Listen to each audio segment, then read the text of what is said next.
गुरु प्यारी साध संगत जी, आज फिर से एक सुंदर सी साखी आप सभी को सुनाने जा रही हूँ। गुरु प्यारी साध संगत जी, ये साखी है परमात्मा पर विश्वास की। हमारे प्रार्थना करने के ढंग, अरदास करने के ढंग अलग अलग हो सकते हैं, लेकिन वो मांगी गई दुआ, अरदास और प्रार्थना सच्ची होनी चाहिए। तो गुरु प्यारी साध संगत जी, आज की जो साखी है वो इसी बारे में है कि हमें सच्चे मन से प्रार्थना करनी चाहिए, सच्चे मन से अरदास करनी चाहिए। अगर हम डिप्लोमेटिक होते हैं या दो तरीके का व्यवहार करते हैं, हम ये सोचते हैं कि हम बेवकूफ़ बना लेंगे परमात्मा को, तो ये गलत है। कई बार लोग करते हैं ऐसा कि बहुत ही ज़्यादा बनावटी चेहरा दुनिया के साथ रखते रखते उसका व्यवहार परमात्मा के साथ भी ऐसा हो जाता है कि प्रार्थना में भी वो दूसरा चेहरा अपनाता है अपना। तो गुरु प्यारी साध संगत जी, परमात्मा तक बात पहुंचाने के लिए अपने आप को बिल्कुल सच्चा रखना पड़ेगा। उस तक पहुंचने के लिए ये दोहरा चेहरा कभी काम नहीं आएगा। दुनिया को बेवकूफ़ बनाना आसान है, लेकिन परमात्मा को कोई बेवकूफ़ नहीं बना सकता।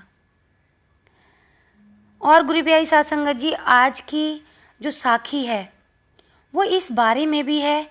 कई बार कुछ लोगों की आदत होती है फ्री का ज्ञान बांटने की।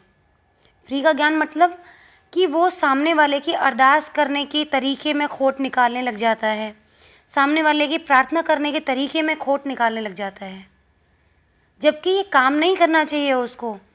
अगर कोई इंसान सच्चे मन से परमात्मा को याद कर रहा है, वही सही तरीका है परमात्मा को याद करने का, और उसके अलावा कोई तरीका नहीं है सिमरन करने का या अरदास करने का। सिर्फ सच्चे मन से परमात्मा को याद करें, इसके अलावा दूसरा कोई तरीका नहीं है। तो आओ गुरु प्यारी साध संगत जी, सुनते हैं ये सुंदर सी साखी। इस साखी को सुन के आपका मन शांत हो जाएगा और 10वां द्वार खुल जाएगा।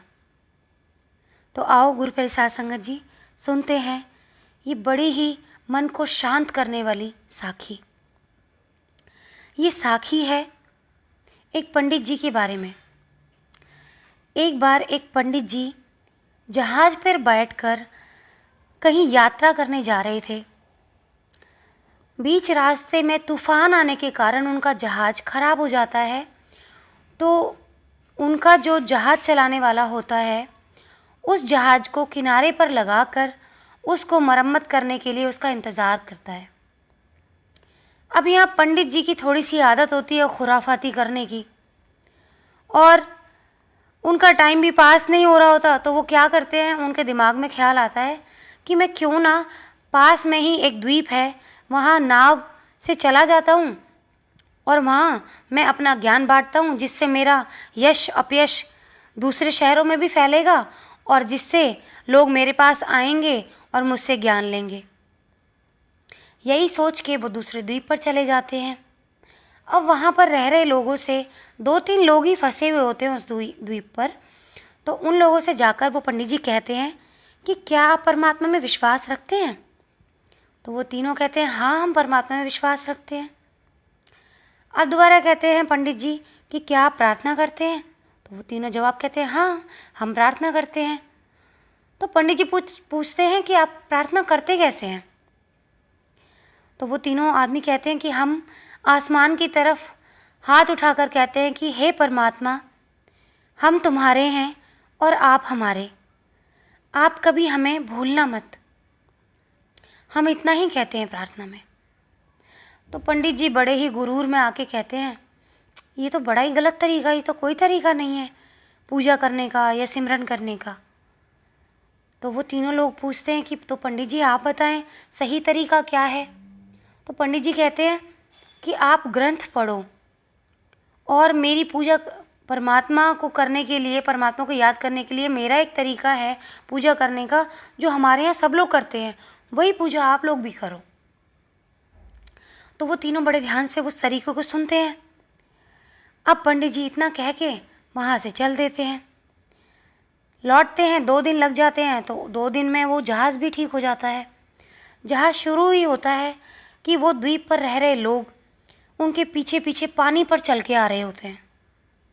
पंडित ये देख के बड़ा ही हैरान रह जाता है और उनसे पूछता है कि भैया तुम इतनी जल्दी जल्दी में कहाँ चले आ रहे हो, क्या ऐसी ज़रूरत थी तुम्हें, और तुम पानी पर चल कर कैसे आए, मुझे हैरानी हो रही है तुम लोगों को देख के। तो वो तीनों लोग कहते हैं कि पंडित जी हम वो प्रार्थना भूल गए थे जो आपने हमें सिखाई थी, इसी की हमें जल्दी थी, और आप हमें बता के गए थे कि आपका जहाज़ ठीक होने वाला है तो आप यहाँ से चले जाओगे, फिर पता नहीं आप हमसे मिलते हैं या ना मिलते। फिर पंडित जी ने पूछा फिर ये बताओ कि आप पानी पे कैसे चल के आए। तो उन्होंने कहा कि हमने परमात्मा से कहा पहले की तरह ही, क्योंकि आपका तरीका तो हम भूल गए थे। हमने पहले वाले तरीके से ही परमात्मा को कहा ऊपर हाथ करके कि हे परमात्मा, दौड़ तो हम लेंगे लेकिन तू हमें गिरने मत देना। पंडित जी की पैरों से ज़मीन खिसक जाती है, उनकी आंखें खुली की खुली रह जाती हैं। ये बात सुन के उनकी आंखों में आंसू आ जाते हैं कि मैं कितना बेवकूफ़ था, कितना घमंडी था। अपना प्रचार करने के लिए मैंने इन लोगों को भटकाने की कोशिश की, जहाँ मैं खुद भी भूल गया था कि प्रार्थना सिर्फ सच्चे दिल से होती है, उसका कोई तरीका नहीं होता, कोई मेथड नहीं होता, उसका कोई ढंग नहीं होता। गुरु प्यारी साध संगत जी, पंडित उन लोगों से हाथ जोड़ के माफ़ी मांगता है, कहता मुझे माफ़ करना, आप लोग जैसे भी प्रार्थना करते हैं, जो भी प्रार्थना करते हैं वही सच्ची है, वही सही है, वही सही मायने में अरदास है। और ऐसा कह के वो पंडित जी वहाँ से चले जाते हैं। तो गुरु प्यारी साध संगत जी, हमें भी ज़िंदगी में बहुत सारे ऐसे लोग मिलते हैं जो हमें भटकाने की कोशिश करते हैं, लेकिन गुरु प्यारी साध संगत जी हमें ऐसी बातों को ध्यान ही नहीं देना है। हमारी तार जिस तरीके से उस परमात्मा से जुड़ती है वो है सच्चाई, निश्चल मन, तो वही रखना है हमें। अरदास का और सिमरन का कोई तरीका नहीं होता है। क्या बच्चा माँ बाप से प्यार करने के लिए कोई तरीका ढूंढता है क्या बचपन में? जैसे बच्चा बचपन में अपने माँ बाप को याद करता है, जैसे प्यार करता है, वही प्यार हमें उस परमात्मा से करना है। और अगर हम वो प्यार दिखाएंगे, वो निश्चल मन दिखाएंगे, तो वो झट से हमें गले से लगा लेगा, जैसे माँ हमें गले से लगाती है, हमें गोद में उठा लेती है, ऐसी वो परमात्मा हमें गोद में उठा लेगा, भव सागर से पार लगा देगा। तो गुरु प्यारी साध संगत जी, भव सागर से अगर पार उतरना है तो आपको वही निश्चल मन रखना पड़ेगा, अरदास करने के लिए, सिमरन करने के लिए, उस परमात्मा को याद करने के लिए। तो गुरु प्यारी साध संगत जी, उसी सच्चे मन से परमात्मा को रोज़ याद करें, भूलें ना उसको, सिमरन करें, अरदास करें। और मेरी वीडियोस, मेरी साखियाँ आपको पसंद आ रही हैं तो ज़रूर लाइक करें, शेयर करें और मुझे आशीर्वाद दें कि मैं यूं ही साखियाँ और शब्द आपको सुनाती रहूं। मेरे चैनल को सब्सक्राइब करें। गुरु प्यारी साध संगत जी, यूं ही साखियाँ और शब्द सुनाने के लिए आपसे हर रोज़ मिलूँगी अपनी हर नई वीडियो में। तब तक के लिए मुझे आशीर्वाद दें। अब मैं आपसे विदा लेना चाहूँगी। मिलती हूँ आपसे अगली वीडियो में एक नई साखी और शब्द के साथ। तब तक के लिए सच्ची सेवा करें, सिमरन करें और अरदास करें सच्चे मन से।